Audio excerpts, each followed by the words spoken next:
Two men just did something in this bear market that neither of them has ever done before. Not a small move, not a quiet rebalancing.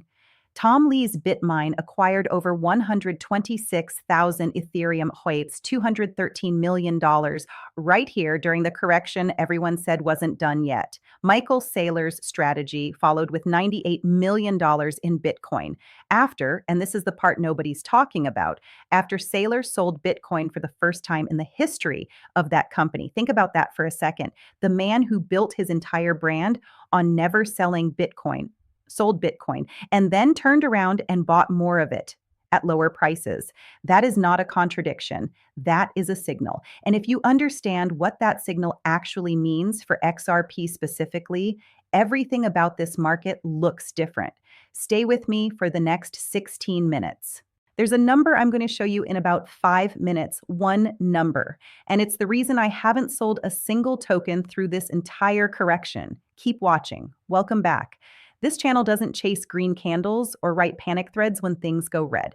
We look at what the actual money is doing, and then we figure out what it means. Today, that analysis lands on XRP and HBAR. The correlation is real. The math is specific. And I'm going to walk you through all of it. Let's get into it.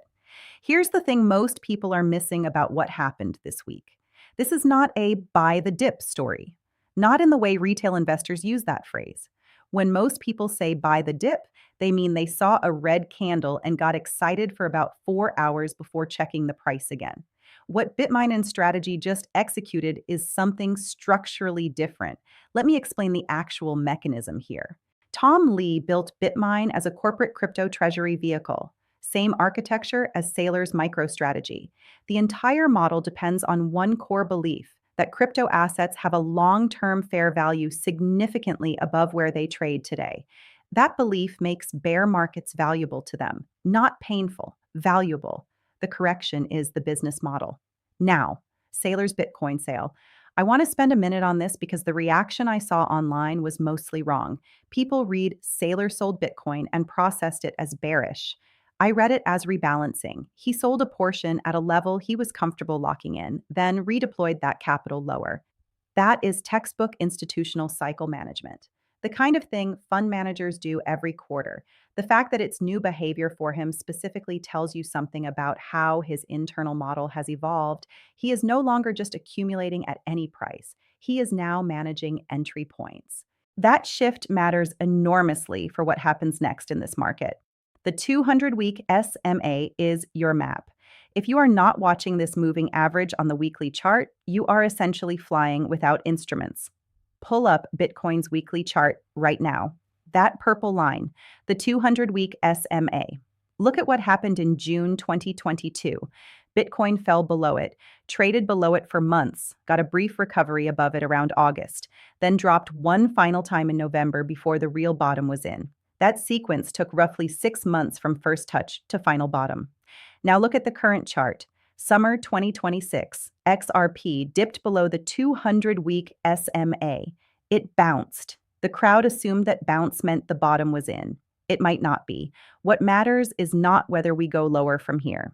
What matters is recognizing that this level, right here, right now, has historically been where the best multi-year entries in crypto were made.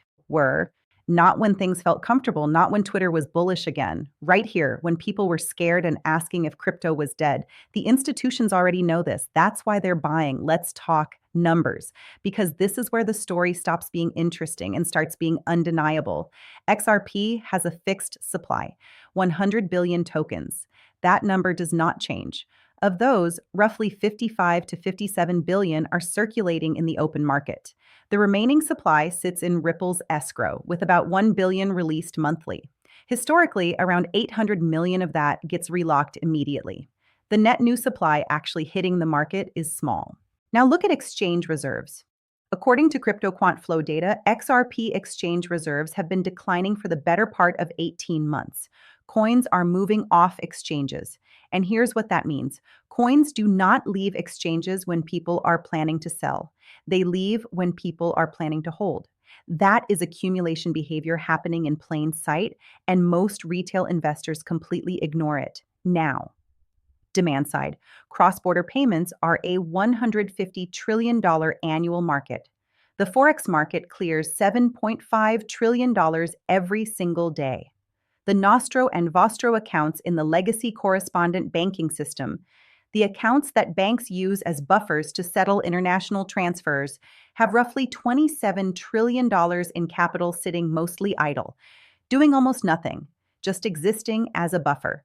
XRP's entire value proposition is replacing that buffer, making money move in seconds instead of days, and freeing up that trapped capital. This is not speculative. This is an engineering solution to a known and documented problem in global finance. Here is the math that retail investors almost never run. If XRP is priced at $2 and you want to move $1 million in cross-border value, you need roughly 500,000 tokens. Those tokens need to be available, liquid, and settled in seconds. Now run that at global scale. If just 1% of daily Forex volume starts routing through the XRP ledger, that is $75 billion in daily liquidity demand, hitting a circulating supply of 55 billion tokens. Think about that number.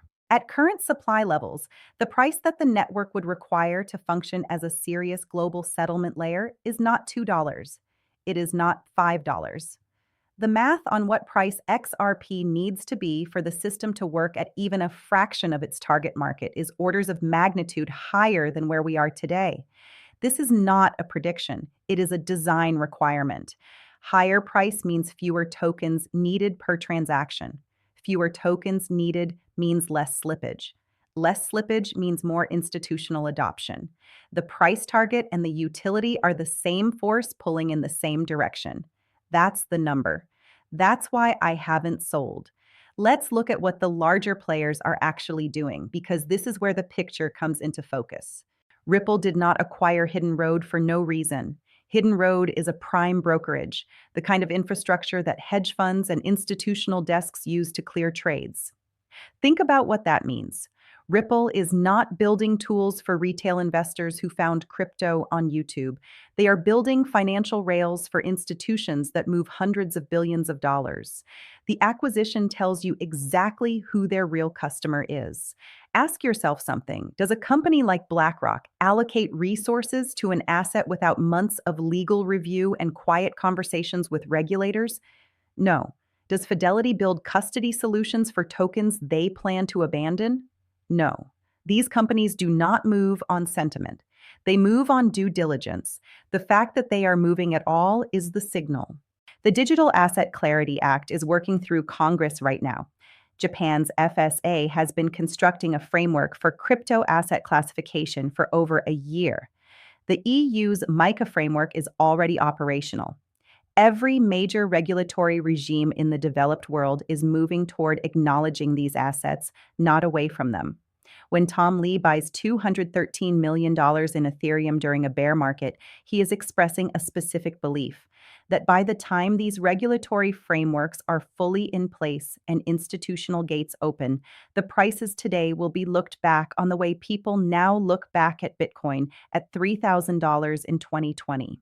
HBAR deserves a mention here. I know some people are skeptical, but the institutional validation behind Hedera is real. The governing council includes Google, IBM, Boeing, Deutsche Telekom, and LG. These are not crypto-native entities chasing the next trend. They are enterprise organizations that spent years evaluating the technology before attaching their names to it. That level of institutional commitment does not happen accidentally. And here is the thing about XRP and HBAR right now. Both assets are sitting at or near the 200-week SMA. Both have real institutional backing, and both are in a market where the large players, Bitmine, Strategy, and others we haven't heard from yet, are buying. Retail looks at this market and sees uncertainty. Institutions look at this market and see a sale. That gap in perception is exactly where wealth changes hands between cycles. The on-chain data is consistent with what Bitmine and Strategy are doing publicly. Large wallet accumulation has been steady through the correction. Not panic selling, steady, quiet accumulation. The signal is clear. Most people aren't looking for it. Let me tell you specifically what is coming and why the timing matters. The Digital Asset Clarity Act has a real chance of passing before the end of 2026. The political math is straightforward. Trump needs wins before the midterms. The crypto constituency is large enough and vocal enough that a regulatory framework is useful to him. It costs nothing domestically. It positions the US ahead of Europe, and it gives the administration a narrative around American financial innovation. The incentive to get this done is real. When that act passes, the effect on XRP will not be gradual. It will be immediate. Every institution that has been sitting on the sidelines with legal teams already up to speed will start moving at the same time. The compliance work is done. The custody infrastructure is built. The only missing piece is regulatory clarity. Remove that, and you remove the last real barrier. The Middle East is also relevant here, and I know that sounds disconnected, but it isn't.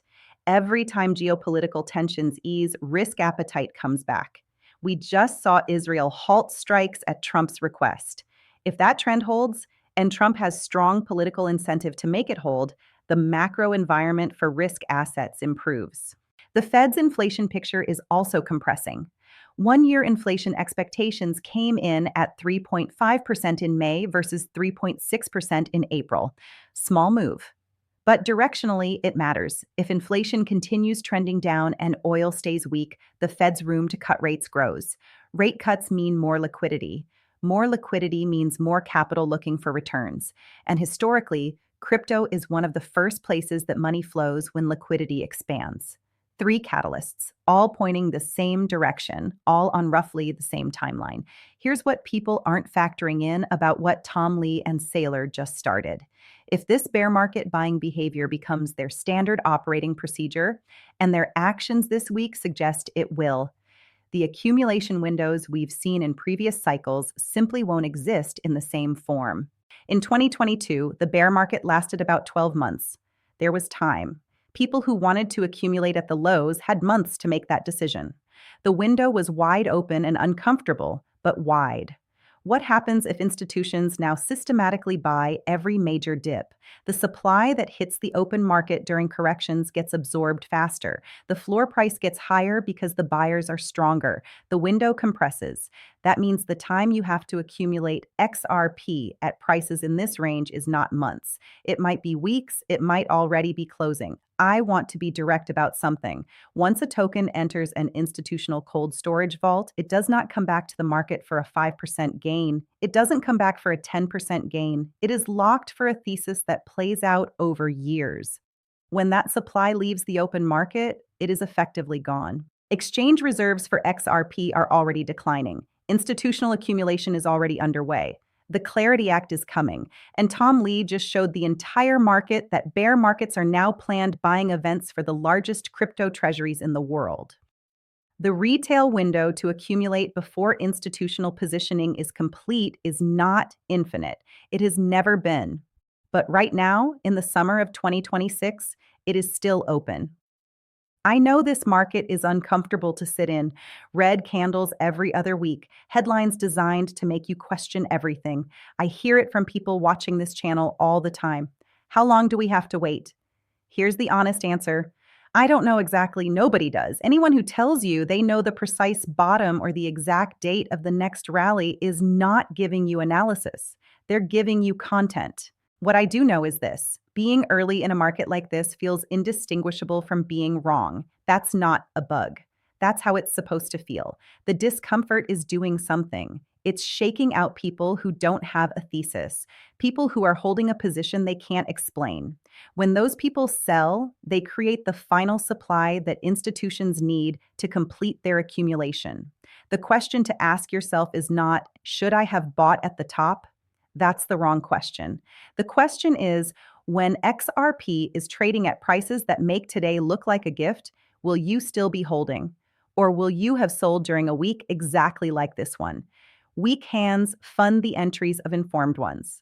That's been true in every market cycle, and you're watching the informed ones move right now. Let me leave you with the one thing I actually want you to take from today. Tom Lee and Michael Saylor buying hundreds of millions of dollars in crypto during a bear market does not mean the bottom is in. It does not mean the pain is over tomorrow. What it means is that people who manage billions of dollars in exposure believe these prices right now will look like a gift in 18 to 24 months. You can agree or disagree with that thesis, but you cannot ignore the behavior. The 200-week SMA says we are in accumulation territory. The institutional behavior confirms it. The regulatory timeline supports it. And the fundamental math of what XRP needs to be worth to do its job at scale makes today's price look like an early entry, not a late one. That's the analysis. That's where I stand. Like the video if this gave you something real. Subscribe if you want this kind of breakdown without the noise. And drop a comment below. What hits first? Clarity Act or 200-week SMA reclaim? I read every comment. In a market built on emotion, the only real edge is patience backed by a thesis that holds. Stay rational. Stay positioned. We don't wait for the future. We plan for it.